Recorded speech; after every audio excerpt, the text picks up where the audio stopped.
Hey guys, welcome to your channel. I am going to give you some instructions regarding Ashoka's Dhamma policy. In today's Hindu newspaper, there is an article Public, Private and Political Morality. And this lecture is derivative from that article actually. The Ashoka's Dhamma, that Dhamma policy actually, what is the inherent morality behind that Dhamma policy actually? It is not a simple kind of it is not a simple kind of religious instructions to be followed by the people. There is something very inherent and deep moral principles embedded in that philosophy. And what is that Dhamma? What is that moral principles actually?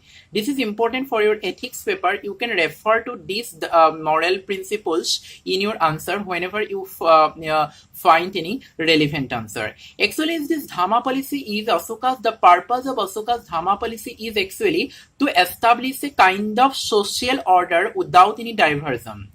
A particular kind of social order which is away from any kind of diversion or any kind of disruption.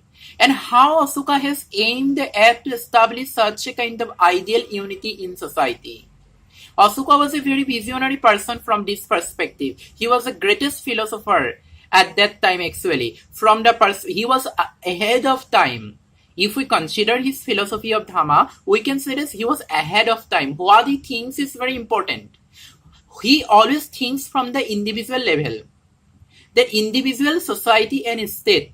In individual level, a person has to respect his parents. A person has to respect his teachers. Elder has to love younger, and a younger has to show respect to the elder. Means right from the preliminary level, Ashoka's Dhamma policy has tried to establish a kind of unity, and the upgradation of that unity from the preliminary level will be turned into state level.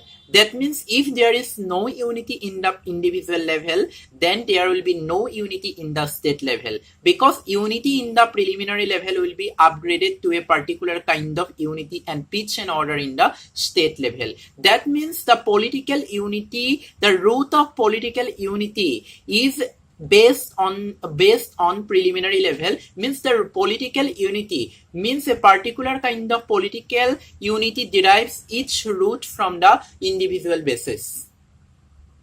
Right, means Ashoka's Dhamma policy. What is Ashoka's Dhamma policy? It is a kind of moral principles in the disguise of religious instructions. What is its purpose? Its purpose is to establish a peace and order in state. And his Dhamma policy, we can interpret that there are three various stages of his philosophy: individual and private, public and society, and state level. And loyalty is the main perspective, main quality in each level. In each level, loyalty matters.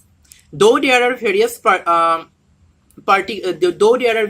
attributes, personal attributes in each level, but loyalty is the main element in each level. And this loyalty begins from the individual level. When a person starts to learn loyalty in individual level, ultimately he will show loyalty to the state, that means to the ruler. See how a visionary and advanced philosophy Ashoka has propounded. And in individual or private level, the particular attribute which work is affiliated emotions. Emotions is the root of the individual level. Means in this level, the guidance of moral principle is affiliated emotion. Emotion is the guide of moral principle in this level. And in public and society level, more than emotion, it is personal interest that guides the morality. And in state level, it is shared values without any interest. Means it is the ultimate stage of the Dhamma policy, where the persons have to sacrifice his